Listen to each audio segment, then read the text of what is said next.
Good evening, everyone, and welcome to Facebook Live with GAE. I am Lisa Morgan, a kindergarten teacher and current president of GAE. And I'm Sharon Doe. I'm a physics teacher in Augusta, Georgia, and I'm the current vice president for GAE. And I'm Carly Shaw, and I teach physical science in Fulton County, and I'm the current secretary treasurer of GAE. And I'm Joe Fleming. I'm honored to represent GAE at the state capitol. And Grace Khan is with us as well. Are you with us, Grace? No. Okay, we have Grace with us so she can hear us, but we can't hear her just yet. We'll work on getting that technical difficulty fixed. And we are honored to have our special guest, Representative William Bodie.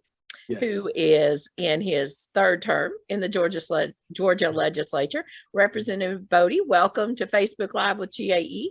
And thank you. Introduce yourself to our members, please. Well, thank you so much, Madam President. I appreciate the opportunity to be here this evening with GAE, such an amazing organization, largest organization of educators and oldest organization of educators in the state of Georgia.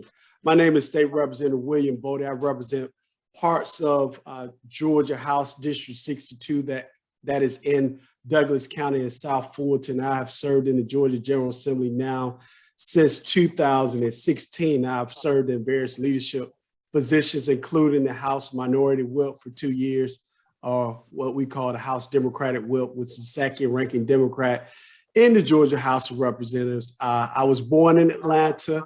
I'm a product of APS school system, as well as the Fulton County school system. I graduated from Banneker High School here in South Fulton in 1995. Went to Valdosta State University in South Georgia. I went to Mercer Law in Macon. So I tell people I'm a Georgia boy thinking through.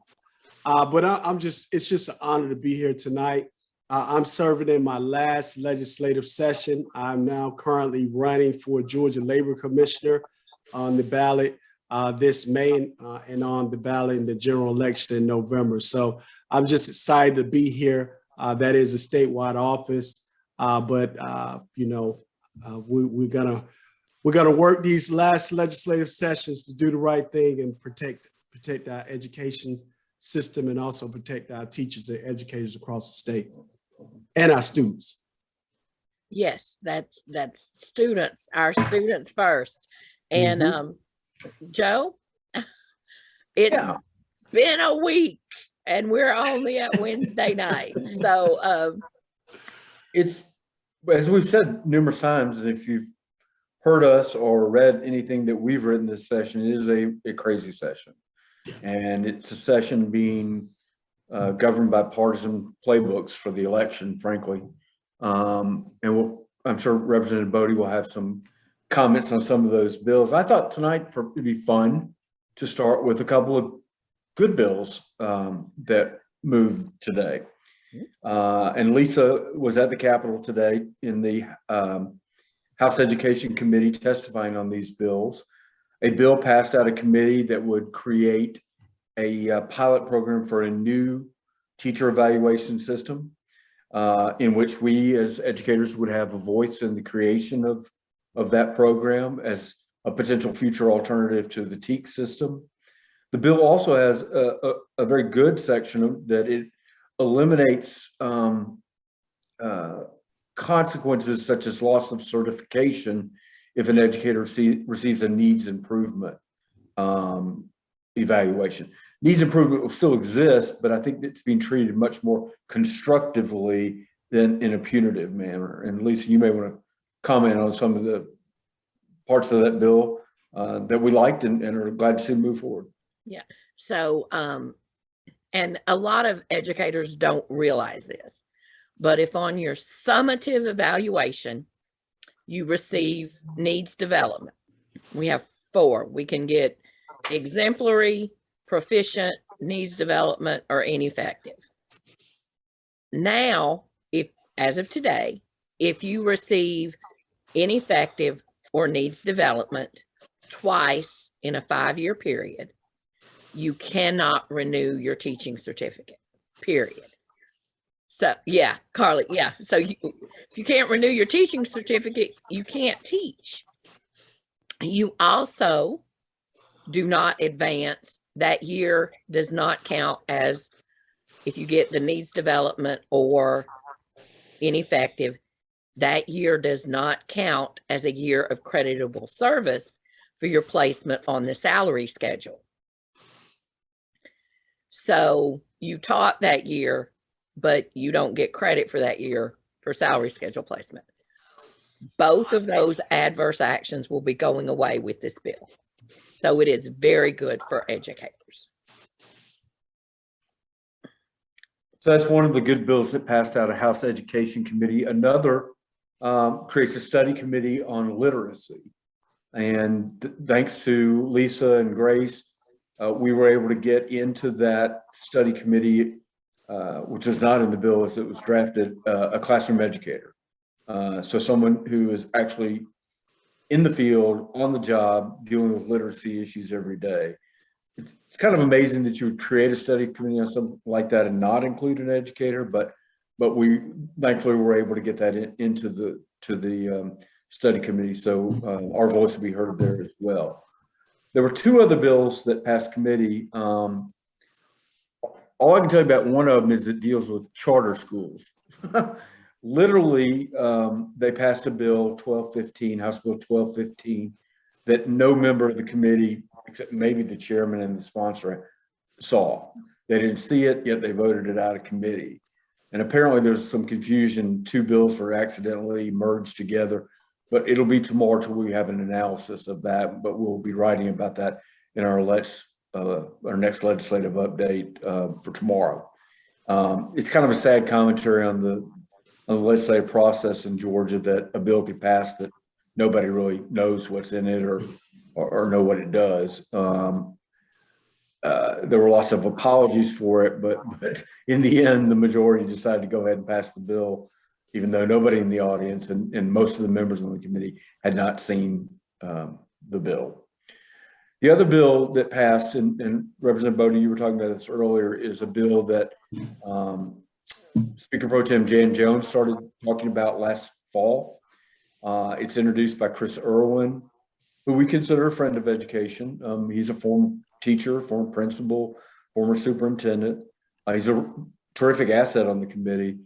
But this bill's kind of gotten weirder as it's moved along. This is a bill that I think it was intended to address filters on devices issued by schools that are used outside of the school grounds. I think the intention was that if it is school property and it's issued to a student, or that it not be allowed to be used to access pornographic sites. And the bill now lists some very graphic examples of that, which I think you can make an argument that makes some sense and may even give school districts some liability protection. But it's gotten mucked up along the way. Like I said, it now has become a bill, much longer bill, but you have to wade through all these awful descriptions of things that can't be accessed. There's still questions about who would pay for these licenses for new filters. There's still questions about potential penalties for school districts that don't comply with the policy. There are a lot of questions still about this bill.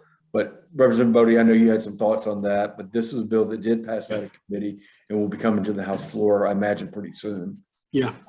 I understand the premise behind it. However, with the legislation, I don't know how, and you all are educators. My mother was an educator, retired educator from the Fulton County Board of Education, but how do you control what a child or a student is looking at on their cell phone without having classroom disruption and having something else that the teacher has to basically be responsible for? So I don't know the practicality of this legislation and how it will work, but I would just hate for us to put something else on our educators when they're trying to provide a great classroom environment of learning.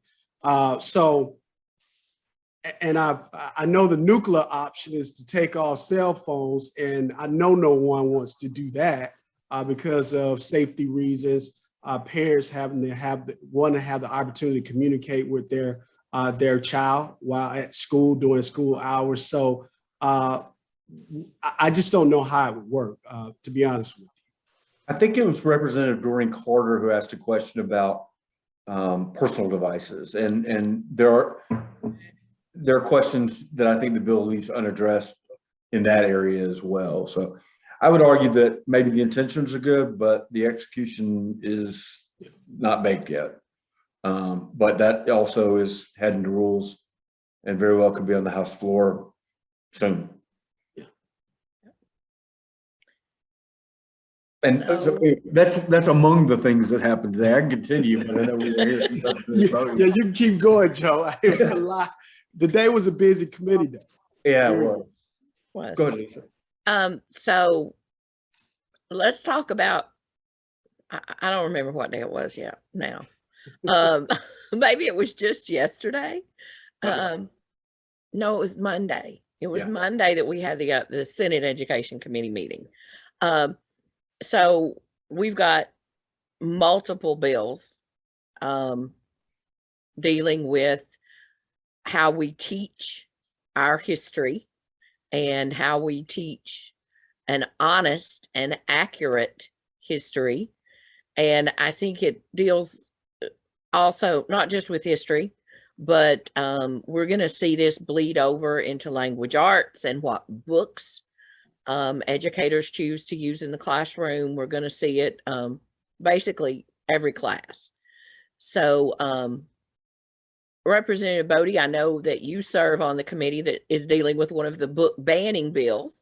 Yes. So will you tell us kind of where that is, and then we'll talk about where these other bills are in the process? Well, first of all, Madam President, thank you so much for having GAE in the room during the committee process for SB 226. It passed out of my committee.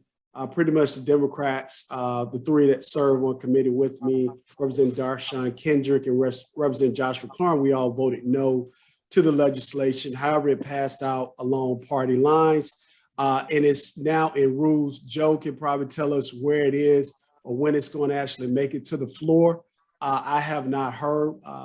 It passed out the same day that the governors or the AG's GAE legislation passed out, and that was heard on the House floor, I believe, on Monday. So I thought that the school obscenity bill would probably be tracking along the same timeline. Yes. Go ahead. I'm sorry. No, Joe. I think we're talking about Senate Bill 226, right? Yes. Yes. I can't really figure out what's going on here because at one point it had a lot of momentum behind it, and it's kind of sat still. I'm wondering if the House leadership wants a House bill to pass in this subject area. And I don't know, because I would have thought at the pace it was moving that it might have even hit the floor of the House by now.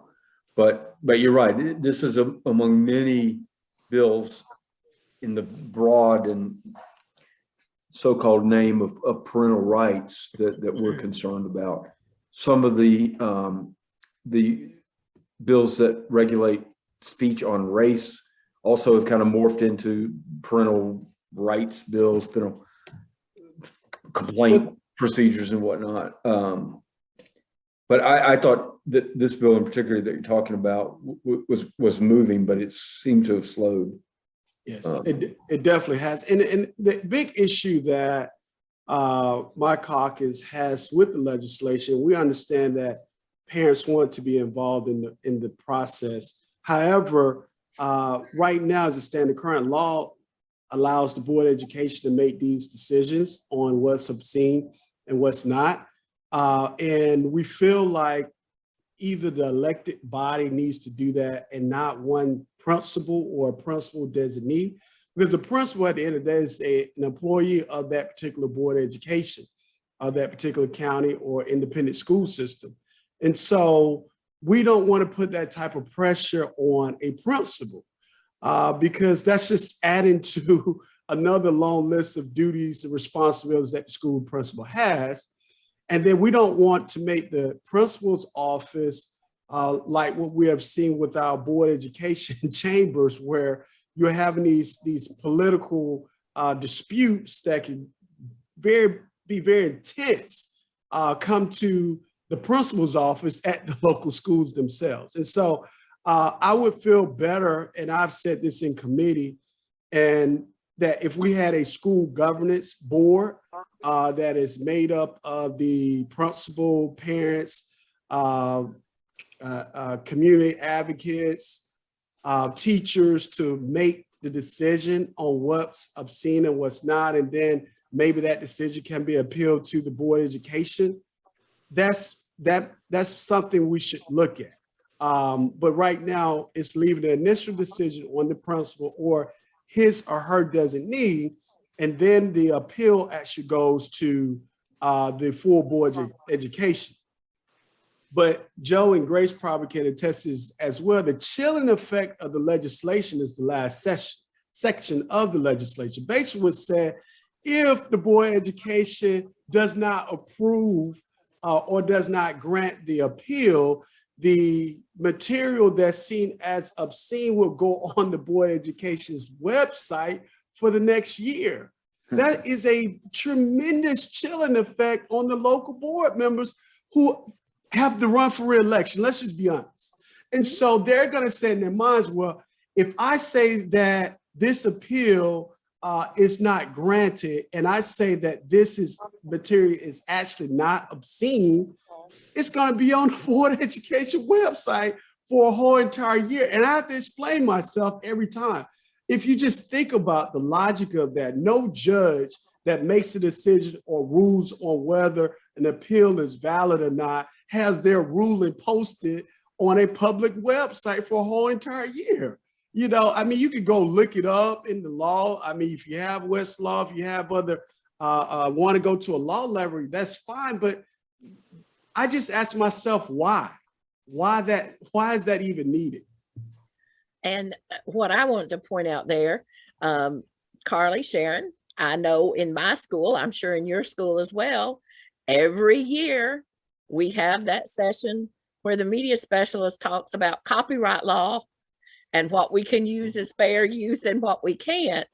I don't think there's going to be very many publishers of books that are going to allow the school board to post content from their book on the website and not have an issue with it. So yeah, and Representative Bodie, your mention of a school council to make these decisions.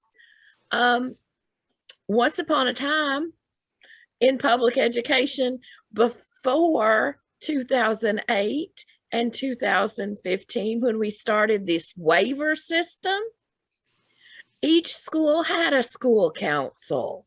Wow. I've served in school council before. Yes. Wow. As a parent, yes. We had school councils that included community members and educators and principals and parents, and they were supposed to help make these kind of decisions for the schools. But when we went to charter systems and strategic waiver systems, they waived the school councils and the charter systems waived the school councils. So like you said, we're asking parents to be involved, but then on the other hand, the systems are saying no and waiving that parent piece. And isn't there already Department of Education rules about curriculum review and taking parental input? yes. Yeah. So Yeah. you kind of wonder what the need for the bill is. And the other thing, and you touched on it, Representative Bodie, some of these bills include grotesque penalties. 20% loss of QBE funding to the district. Some of them involve district attorneys. District attorneys bring criminal charges. So this is why it is a good time to be a member of GAE, because we're fighting to make sure, because of an honest mistake or a righteous mistake, that our members don't end up in jail or losing their certification or losing their job. And I think some of these processes can be used for harassment. I mean, we are seeing that across the country. So I don't know, it's a really dangerous area to legislate, I think, at this time, but they are moving forward those kind of bills right now. Joe, you brought up a great point. And the reason why SB 226 was in my committee, judicial non-civil, which we primarily deal with the criminal code, is that when the legislation was introduced last year, it had a misdemeanor offense for any public educator or any school official, basically having obscene books being viewed. And it was like a situation where it even caused an uproar within the majority party to an extent where they would say, this is not a good idea to have, teachers and principals and media specialists to get a criminal offense, a misdemeanor for trying to do their job at the end of the day. And so they never removed or they never transferred the bill to K through 12 education. It stayed in our committee because I was told then they wanted lawyers to look at the legislation and that the legislation could be better vetted in judicial non-civil instead of education. I still don't understand the logic. Right. And the consequence may be that all of our members need to lawyer up for the next school year. I swear. So yeah, just very odd. It's just very odd, the committee process dealing with SB 226. I can just feel it that Grace has something she wants to say. I don't know if she's back up and running on her. There you are. Sorry, no. We'll get you next time, Grace. Thanks. Okay. Well, while we're working on that, I'm going to go ahead and stick in the chat, in the comments, I am going to stick information about a session that is happening tomorrow evening.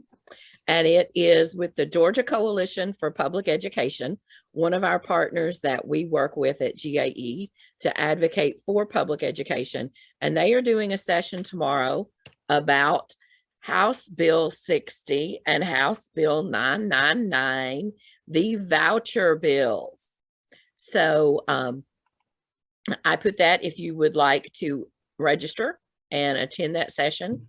And the other link I am going to put in the comments is our link where you can, in 2 clicks, send your representative a message to vote no on the vouchers.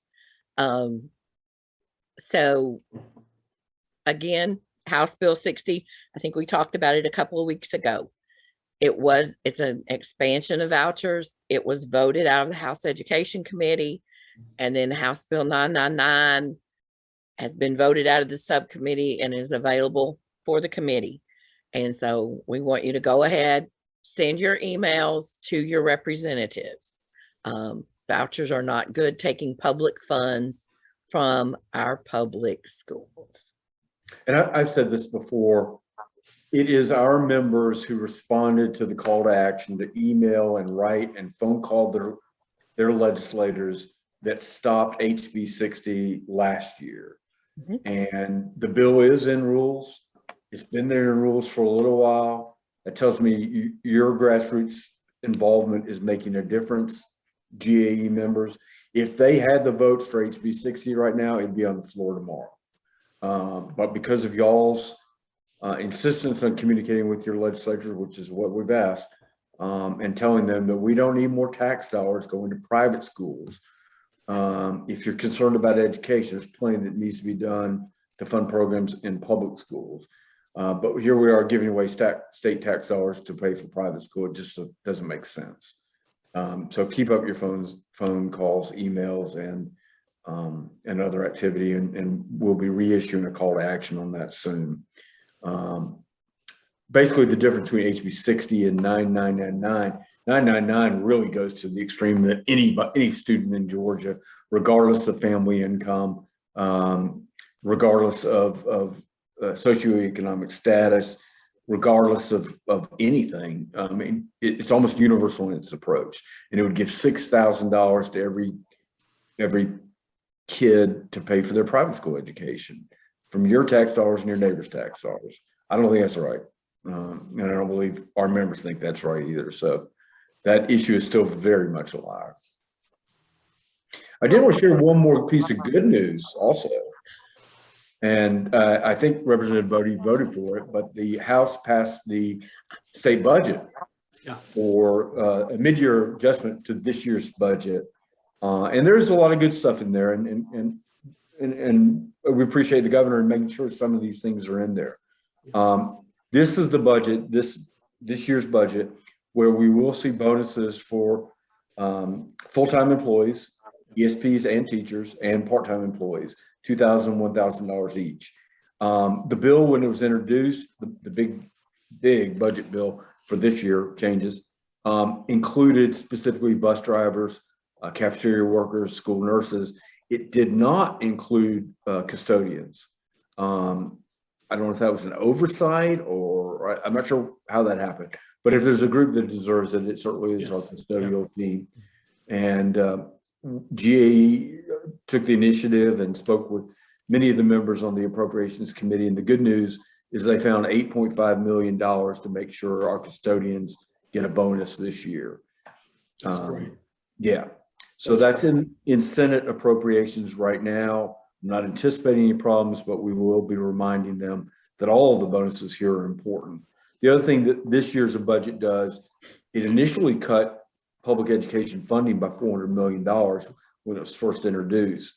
But this restores all the cuts that would have been made to QBE and public education and what they call it fully funding QBE. Lisa, you might want to give your spiel about basic education, but that is funding a basic level of education. Not exceptional, not quality, basic.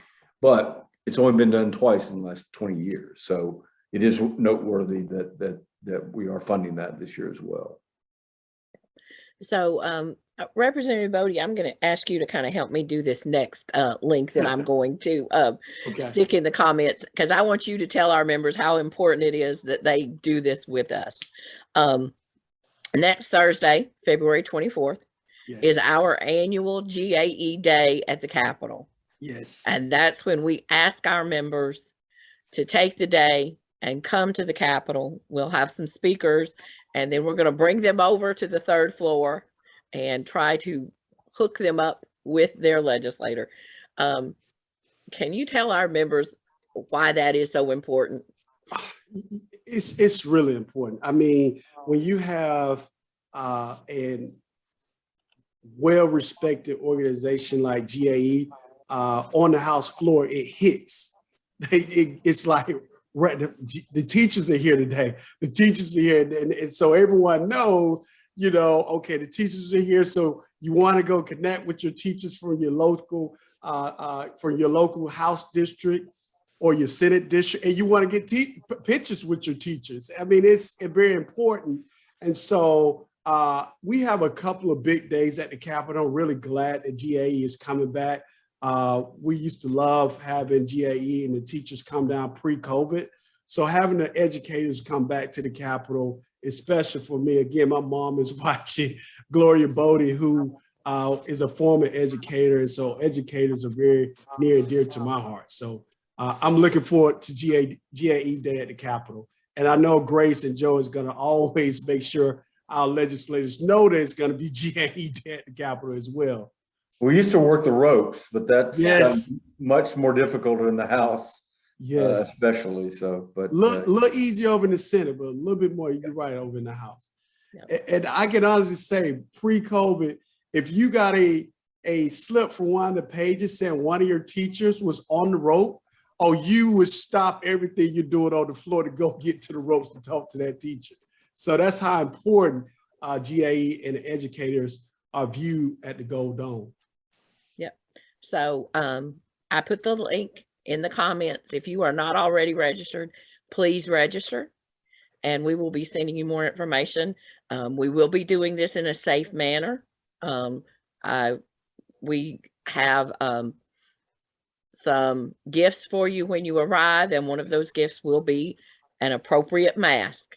So we will have our masks on, just like we are in our classrooms keeping our students safe. We will keep ourselves and each other safe while we're there. So Representative Bodie, tell us a little bit about what we talk about, all the education bills. Are Yes. there some other things that are happening at the Capitol that we as citizens need to be concerned about? Ooh, wow. Oh, man. Madam President, I don't know where to start. With the local maps, for one, we have seen with our various metro counties throughout the state, Joe and Grace can attest to this, traditionally in I call reapportionment years, which happens once every 10 years. The congressional maps, the House maps, and the Senate maps are highly contested, highly partisan. We do that in special session. We did that back in November, but the local maps, the local district maps, and the local BOC and BOE maps are like sacred. Like your county delegation signs the maps, they agree to the maps. The maps come directly as a resolution from your Board of Education or from the Board of Commissioners. And basically the delegation said, okay, we're gonna file this. But what we're seeing now happening is that those bills that normally would go through the local calendar, which is a uncontested calendar, now they're being, I would say, pushed through the general bill process, which basically makes it where any member of the Georgia House of Representatives or the state Senate can introduce these maps and the whole body votes on the maps. And so what we have seen this past week, especially with Cobb County, is that the majority of the delegation, not to go too partisan, is Democrat led, and the minority is Republicans, but the Republicans are the majority in the House and Senate. So when the bills make it to the full floor, the votes are not there to pass the bills that the Board of Commissioners or the Board of Education wanted. We saw this with Gwinnett County Board of Education maps, which the Board of Education in Gwinnett County wanted to keep basically the same maps that they already had with little difference as far as the lines and how they're drawn. And they also wanted to keep the maps partisan. Gwinnett County is probably one of few, and you can correct me on this, Madam President, that has partisan school boards. And so being that the makeup of Gwinnett County now is a lot different than it was 10 years ago, and that, you know, the Democratic delegation is the majority in Gwinnett County, we just wanted to keep the same governmental makeup that's been there for years and years. And now all of a sudden they want to go nonpartisan. That's not what the Board of Education wants. And I can honestly say that's not what the Gwinnett County delegation wants. And being that the Gwinnett County delegation represent the people of Gwinnett County, the majority of the people, I'm pretty sure that's not what they want either. But we did not have the votes to stop it. So local maps are highly contested. It used to be you walk into the chamber, oh, this is a local bill, local calendar. We all agree to it because the local delegation and the local Board of Education and the local Board of Commissioners and City Council members all agreed to the legislation. So we put it on one calendar together and we're done with it. But now that's not the case. The local calendar is very contentious. You go through the whole calendar, you're looking at each line by line and try to see, okay, how can this affect, or is this going to be, you know, voted on separately and taken off the local map? So local maps are very contentious right now. Also, of course, unfortunately, education issues K through 12 and higher ed are very contentious as well. So those are the bills that we are really tracking, as well as voting bills. It's more voting bills that's going to be coming down the pipeline. As we get closer to crossover day, which is May the 15th, March the 15th, I'm sorry, we're going to see a lot more bills moving at warp speed. And I think right now, Joe can correct me, and Grace, I think we're in the 1500s, you know, I mean, we have not had this many bills filed this quickly since I've been at the state capitol. And so it's just the volume of bills that we're dealing with. I think tomorrow's day 16. We have not seen this type of volume. Day 16, day 17. We have not seen this type of volume this early in the legislative session since I've been there. And a lot of the veterans and a lot of my mentors in the General Assembly says the same thing. I see Grace said, it feels like day 60. You're absolutely correct. I mean, we are full throttle with voting, and the days are actually becoming a lot longer on the floor. Representative Bodie, what do you think is the reason for all of these bills attacking public education? Because public education, unfortunately, has become an election issue. It is the hottest election item this cycle, and it should not be that way. I'm from Atlanta, grew up in Atlanta, from Georgia, love where I am right now and love where I'm from. When I was in high school, the only thing I knew about politicians is when my school counselor in 12th grade called me into her office and said, William Bodie, you're going to get the Hope Scholarship to go to Valdosta State University. And Governor Zell Miller is giving you this Hope Scholarship. That's the only thing I knew about politics. I mean, but politics has traditionally not have, education has not been the political football that we're seeing right now. It's always been that area where we all as Democrats and Republicans stay away from, because our students come first and foremost over politics. But now it's the forefront of this whole election cycle of 2022, and it's unfortunate. It's really unfortunate, and these bills are being driven by partisan rhetoric. You just have to call a spade a spade. What's most unnerving about it is they're making all these decisions about education, but they're not asking any of the experts, which are the educators themselves. I'm waiting for a phone call to ask, what would be best for your students, because I'm the one in the classroom. We have plenty of experts more than willing to give opinions and facts to anyone that's willing to listen. The problem is they're not listening. I think I said, they're listening to disinformation. Yes. And it is disinformation. And I'm thinking maybe we need to have some Zoom lessons open to the general public. And we can go back and teach those standards about evaluating sources of information and how you know if information is accurate and reliable and if it's a trustworthy source of information. So maybe we need to find some of our language arts teachers that particularly teach those standards and teach those lessons, and our media specialists, I know they teach those lessons. Maybe we need to let them do some general lessons for the public and talk about those kind of topics and how you do evaluate. We are on Facebook right now, but you can't believe everything you read on Facebook. Yes. It's not always true. And just because 575 people have shared it, that does not make it true. So I'm going to get off my soapbox with that one. But I am going to put another commercial in the comments. And this is information that you can trust, and it is a trustworthy source of information. Tuesday night, February 22nd, we will have our next Rights at Night session.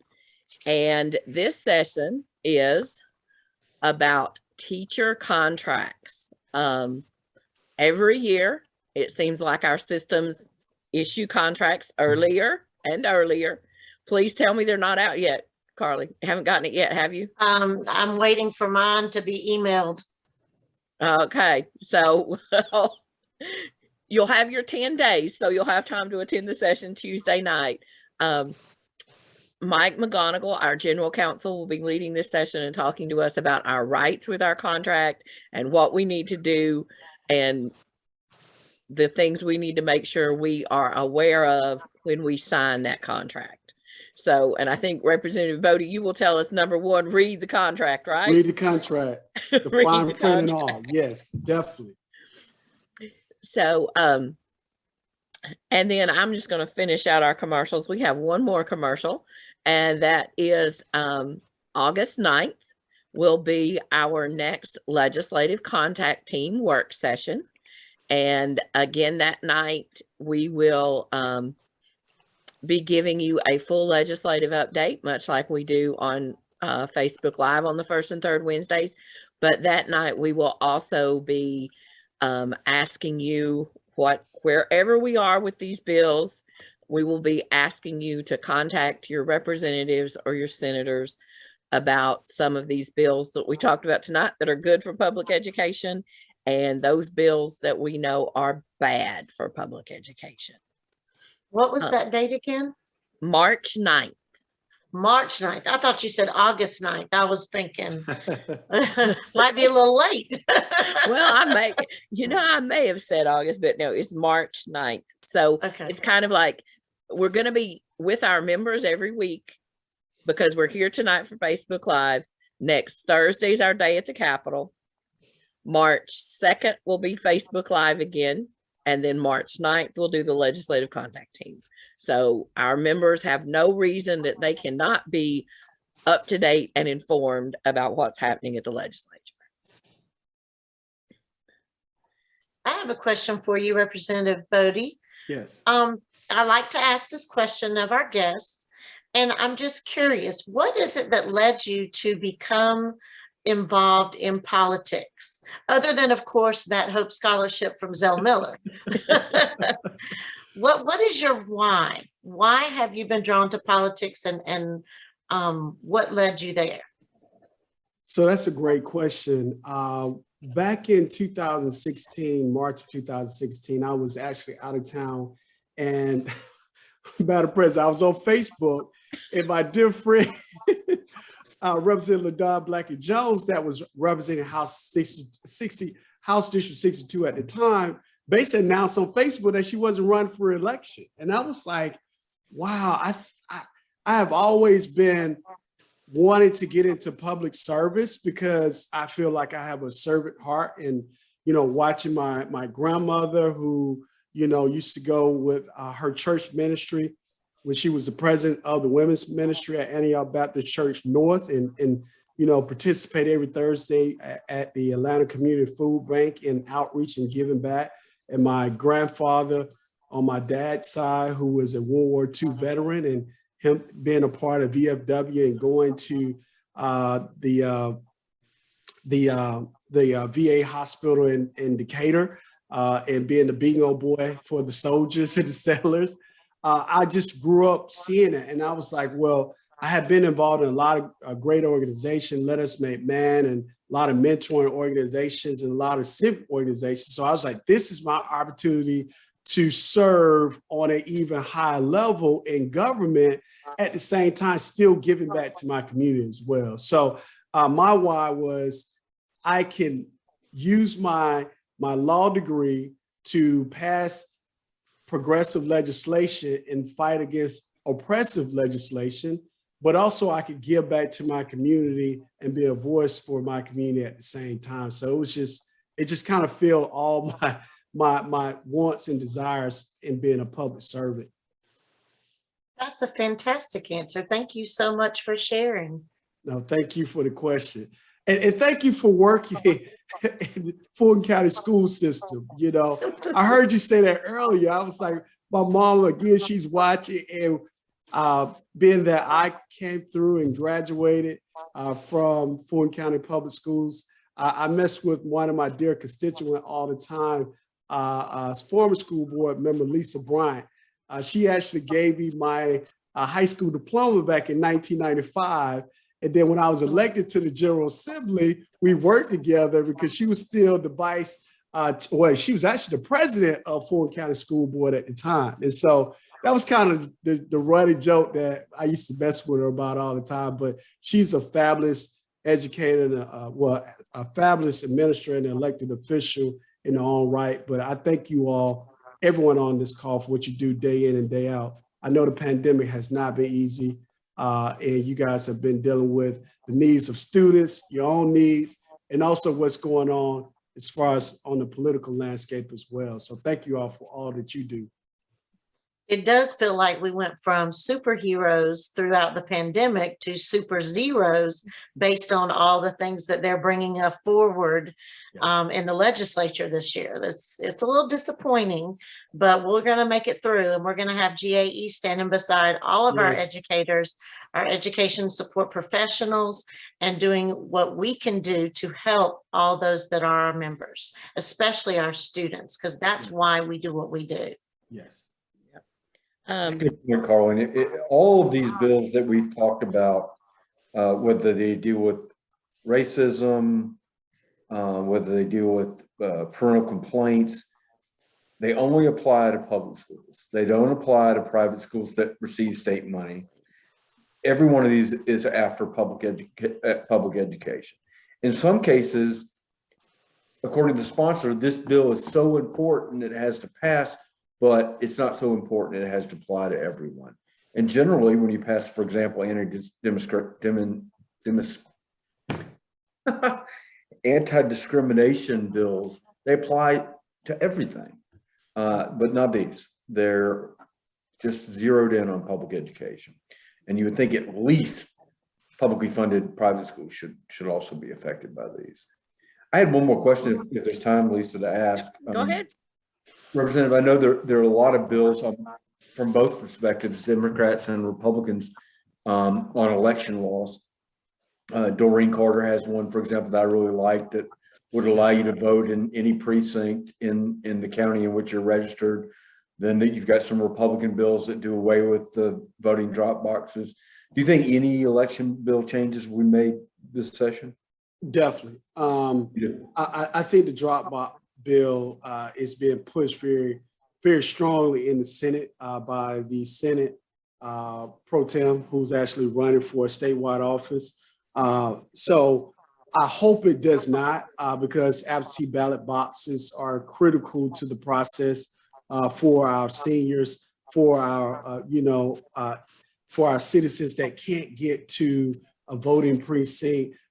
It's just so important to have the option of being able to use a drop box, also for our workers that don't work traditional hours. I mean, it's just so many different layers of our community and constituency that need those drop boxes. And the fact that the drop boxes now have been drastically reduced. I think in Fulton County, we only have 7, and they're in the actual government buildings, inside of the libraries, city halls, and they're under camera, and you only can access them during business hours. Kind of defeats the whole purpose of having a drop box that was already outside, bolted to the ground, had 24-hour surveillance. So we had not one case of somebody trying to break into a drop box. So I think a lot of our election issues coming from the majority party is putting a problem where it's not really a problem at all. I think we should be more solutions-based, and we should be more open to having fair and open and accessible and legal elections where everyone should be encouraged to get out and vote. I think Representative Doreen Carter bill is a great piece of legislation. I believe Representative Roger Bruce is trying to push the same legislation because, again, we want to make sure if you have registered to vote, you're a legal voter, you have the right to vote, we want to make sure you have access to the ballot box. Thank you. I think I will say, you said these bills are trying to solve a problem that doesn't exist. I think we've got the same issue with the education bills. Oh, yes. They're a solution in search of a problem. Yes. And even though there's no problem, they're going to insist on solving it. Yes. And that's one of the issues with Carly, you said educators felt like they became super zeros. I may have to steal that from you because I did say in committee Monday that educators feel attacked by these bills. Very. Our integrity, our professionalism is being attacked each and every day by these bills. And Representative Bodie, you talked about the principal Yes. being put in as the sole person making these decisions. We all know, let's deal in some reality here. Principals already are busy enough. Yes. They have a lot of responsibilities, but they also have the pressure. And I've heard principals say this before. We don't want to be the school on TV. Yes. So if there's a possibility that a decision they make is going to lead to being on TV, on the news, they are going to be very leery of making a decision that could lead to being on the news. And they're also going to make a decision with which way is going to keep us off the news. Yes. Yes. And No, I think completely issue. agree. Completely agree. Completely. So, Representative Bodie, Yes. before we finish this evening, we've got a few minutes and I'm trying, we know you're running for statewide office for labor Yes. commissioner. Yes. And can you tell us a little bit more about what the labor commissioner does in Georgia and Yes. why you're running for that office? So, no, that's a great question. Yes, I'm running for statewide office, labor commissioner. Basically, what the labor commissioner does is twofold. One of the main job responsibility of the labor commissioner to make sure all unemployment insurance claims are timely filed, promptly filed, as what the law says. That's first and foremost. And any appeal of an unemployment claim that was denied is promptly heard as well. And also the labor commissioner is also charged with workforce development as well, making sure our Georgia workers have living wage paying jobs, making sure they have apprenticeship opportunities, training, retraining opportunities. I love what public school systems are doing across the state with your career academies. I think that's critical that a student in the 10th grade can learn a vocational or a trade and then go on to a living wage paying job right after high school, or go to a technical college or to a 4-year school, or like I said, to a job itself. So those are all really important things. So I would say when I talk with voters across the state about the labor commissioner, I focus on those two things, but also the labor commissioner is the glue that brings it all together as well, as far as working with the General Assembly, trying to make sure it's adequate appropriations for workers, and also making sure you're working with the technical college system of Georgia, making sure you work with the labor unions, making sure you work with amazing organizations such as GAE and the Department of Community Affairs and the various organizations that deal with workforce development and economic development, to make sure we not only have workers coming into the state, but make sure that workers are receiving the benefits and receiving the pay and the pensions that they should also be received. But one thing I also, because I've been able to pass 22 bills in 5 years as a Democrat, including being one of the lead co-sponsors and lead authors on HB 479, which was the Ahmaud Arbery citizens arrest repeal legislation. And Georgia is the first state to pass law repealing this citizens arrest, which was direct response to the murder of Ahmaud Arbery back in Glenn County February 2020. One piece of legislation that has always, and I employ anyone on this call to help me with this, is that as the next labor commissioner, I want to make sure teachers have the right to enter into collective bargaining. I don't understand why public school teachers and educators cannot enter into collective bargaining, but our firefighters can in the state of Georgia. Our police officers and our teachers can't, and you all make up the largest segment of public employees in the state of Georgia.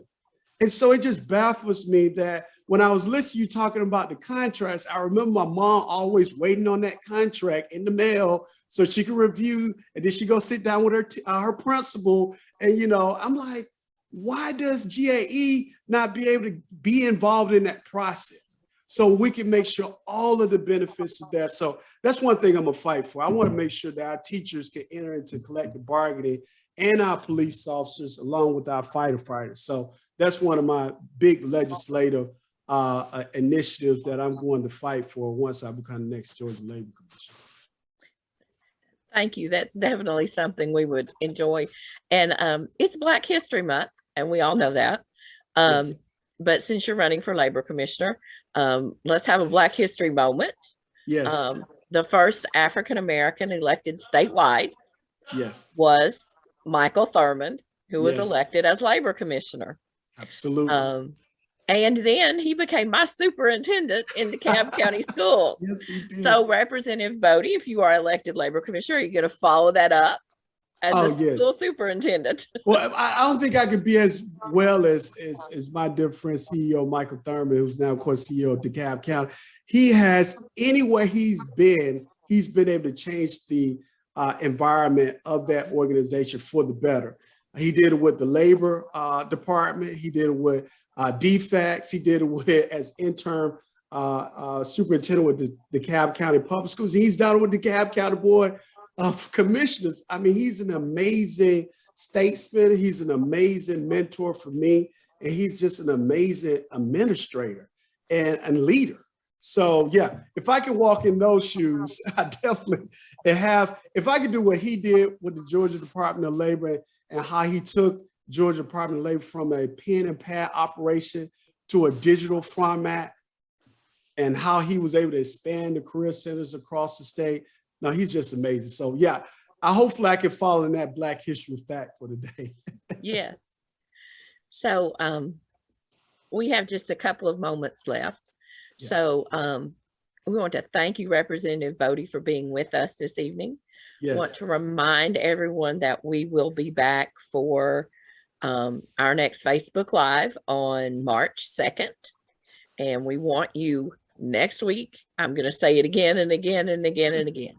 If you are a GAE member and you are not registered yet, register now for GAE Day at the Capitol. We need you to be there. We need our representatives to see you face to face.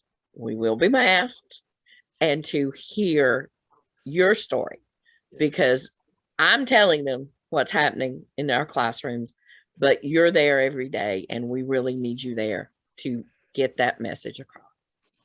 So thank you all for joining us this evening, and we will see you in 2 weeks on February 2nd. But I want to see you all next Thursday at GAE Day at the Capitol.